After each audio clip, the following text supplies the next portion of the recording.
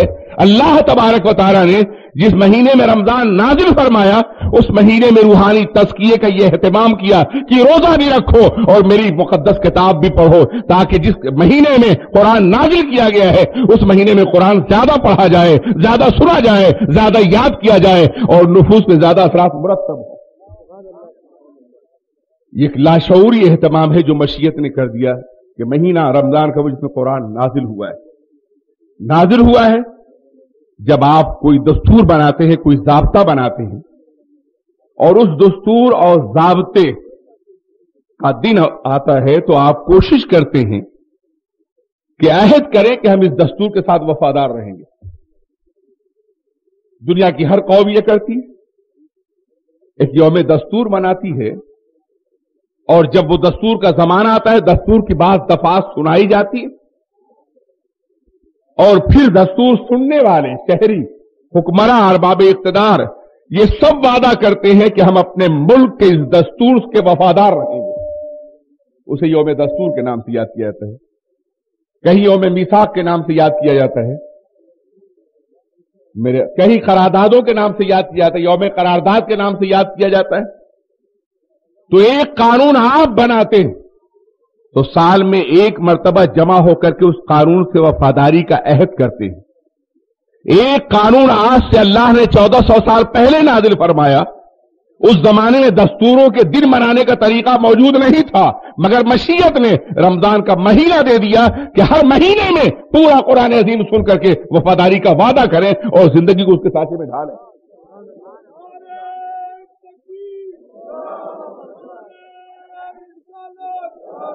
رمضان کا مہینہ وہ جلوہ گر ہونے والا ہے.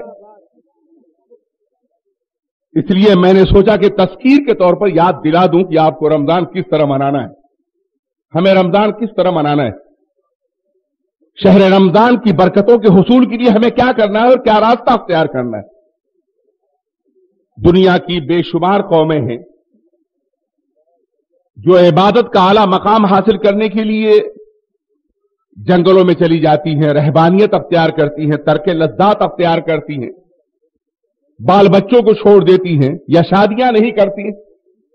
کرسچینٹی میں ایک طبقہ موجود ہے، ہندوؤں میں ایک طبقہ موجود ہے، یہودیوں میں ایک طبقہ موجود ہے جنہیں ہائیسٹ رینکنگ یہودی کہا جاتا ہے یا کرسچین کہا جاتا ہے، جو شادیاں نہیں کرتے. ان کا کمال یہ ہے کہ وہ زندگی کی ساری لذتوں سے دور ہو کر کے صرف اللہ کی عبادت کرتے رہے. اسی کو وہ کمال سمجھتے. اسلام پہلا مذہب ہے اس کائنات میں جس نے اس طریقہ کار کو پسند نہیں فرمایا. اس لیے کہ اسلام زندگی کا مذہب ہے اور رہبانیت میں زندگی سے بیزار ہونے کی تعلیم دی جاتی ہے. فرار عن الحیات ہے، زندگی سے بھاگنے کا راستہ بتایا جاتا ہے. کامیاب وہ انسان ہے جو انسانوں میں رہ کے اللہ کی عبادت کرے، یا وہ کامیاب ہے جو انسانوں سے بھاگ کے اللہ کی عبادت کرے. وہ انسان زیادہ کامیاب ہے جو انسانوں میں رہ کر کے انسانوں کے تقاضوں کو پورا کر کے انسانی ضروریات کو پورا کر کے معاشرتی تقاضوں کو جائز بنیادوں پہ پورا کر کے انسانوں کے درد، انسانوں کے دکھ، انسانوں کی تکلیف، انسانوں کی خوشی میں شریک ہو کر کے اللہ کی عبادت کرے. اسلام زندگی سے فرار کا راستہ نہیں بتاتا، زندہ رہنے کا طریقہ بتاتا. اس لیے فرمایا گیا لا رہبانیت فی الاسلام، اسلام میں رہبانیت نہیں ہے. اسلام صرف اتنا مطالبہ کرتا ہے کہ آپ زندگی میں جہاں بھی ہو، جس مقام پر ہو، جو بھی کام کر رہے ہوں، مسلمانوں کے اجتماعی مسائل کے لیے کچھ نہ کچھ کرتے رہیں. حدیث پاک میں آیا ہے وَمَنْ أَصْبَحَ وَلَمْ يَهْتَمَّ بِأُمُورِ الْمُسْلِمِينَ فَلَيْسَ مِنَّا. جس کسی مسلمان نے کوئی صبح کی اور اس نے مسلمانوں کے مصالح عامہ کے لیے کوئی کام نہیں کیا، وہ ہماری سوسائٹی کا ممبر نہیں. سرکار نے فرمایا کہ ہر مسلمان پہ یہ فرض ہے کہ وہ مسلمانوں کے فائدے کے لیے کچھ کرے. تو اگر وہ جنگل میں چلا گیا, اس نے زندگی سے فرار اختیار کر لیا, تو وہ کچھ بھی نہیں کر سکتا. اس لیے اسلام میں بہترین طریقہ عبادت یہ ہے کہ آپ خلوت در جلوت کا ماحول پیدا کریں. بازار میں ہو تو بھی اللہ کی یاد سے غافل نہ ہو, دکان پہ ہو تو بھی اللہ کی یاد سے غافل نہ ہو, کالج میں ہو تو بھی اللہ کی یاد سے غافل نہ ہو, یونیورسٹی میں ہو تو بھی اللہ کی یاد سے غافل نہ ہو, گھر میں ہو تو بھی اللہ کی یاد سے غافل نہ ہو, کہیں بھی ہو مگر اللہ کی یاد سے غافل نہ ہو. دست در عمل و زبان در ذکر, ہاتھ کام میں ہو اور زبان ذکر الہی میں ہو.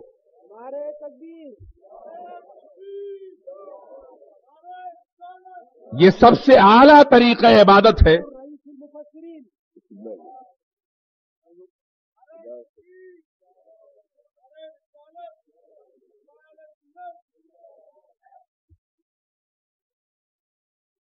ہاتھ کام میں ہو اور زبان ذکر الہی میں ہو. اسلام میں رہبانیت نہیں ہے, لیکن انسان کا مزاج یہ ہے کہ جب کسی حقیقت کی طرف کامل توجہ دینا چاہتا ہے تو اس حقیقت کے لیے خود کو الگ کرنا چاہتا ہے. مگر ایک انسان کوئی کتاب لکھنا چاہتا ہے, کتاب بڑی وسیع ہے, تو وہ چاہتا ہے کہ کچھ دن ایسے مل جائیں کہ جب زندگی کی مصروفیات سے الگ ہو کے وہ کتاب لکھ سکے. ایک انسان کسی سبجیکٹ پر محنت کرنا چاہتا ہے تو وہ چاہتا ہے کچھ ایسا وقت ملے کہ جب ہماری مصروفیات نہ ہوں, اس ٹاپک پہ محنت کریں. تو جو لوگ قرب خداوندی حاصل کرنا چاہتے ہیں وہ بھی یہ چاہتے ہیں کہ ہمیں کوئی ایسا وقت ملے کہ جب ہم ہر طرف سے بے نیاز ہو کر کے, ہر طرف سے غیر متوجہ ہو کر کے اللہ کی طرف متوجہ ہوں.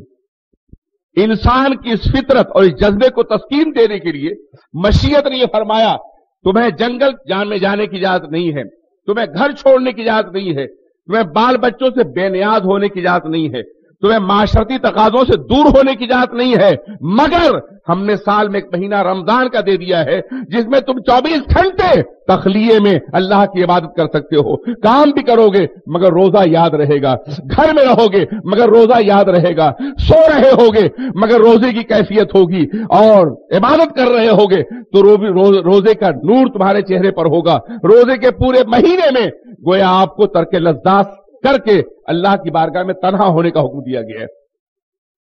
یہ دنیا کی ان قوموں کے جواب میں ہے جو لوگ رہبانیت اختیار کرتے تھے اور معاشرے سے الگ ہو کر کے اللہ کی عبادت اختیار کرنا چاہتے تھے.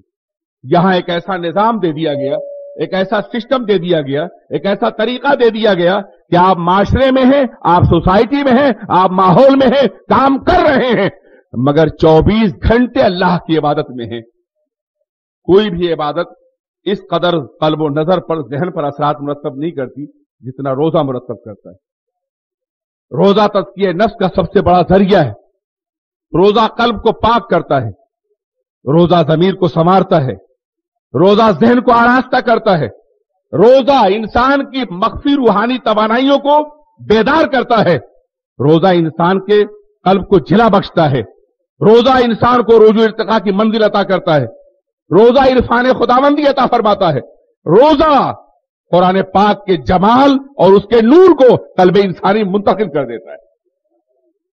آپ ذرا سوچیں, اللہ کی مقدس کتاب یہ فرماتی ہے کہ یہ روزہ تم پر اس طرح فرض کیا گیا جیسے تم سے پہلی قوموں میں بھی فرض کیا گیا تھا تاکہ تم پرہیزگار بن جاؤ.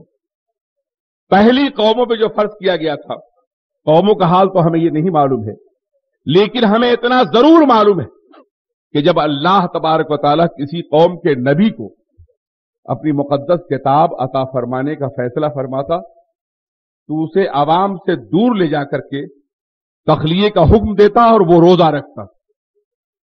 جناب موسیٰ علیہ السلام کو جب کتاب دینے کا فیصلہ کیا گیا تو حکم دیا گیا کہ 40 روز تک اپنی آبادی سے دور طور سینا پر جا کر کے اللہ کی عبادت کریں اور روزہ رکھیں. پتہ چلا روزہ اور قرآن, روزہ اور کلام الہی میں بڑی گہری مناسبت ہے کہ جب کتاب عطا فرمانے کا فیصلہ کیا گیا تو روزہ رکھوایا گیا.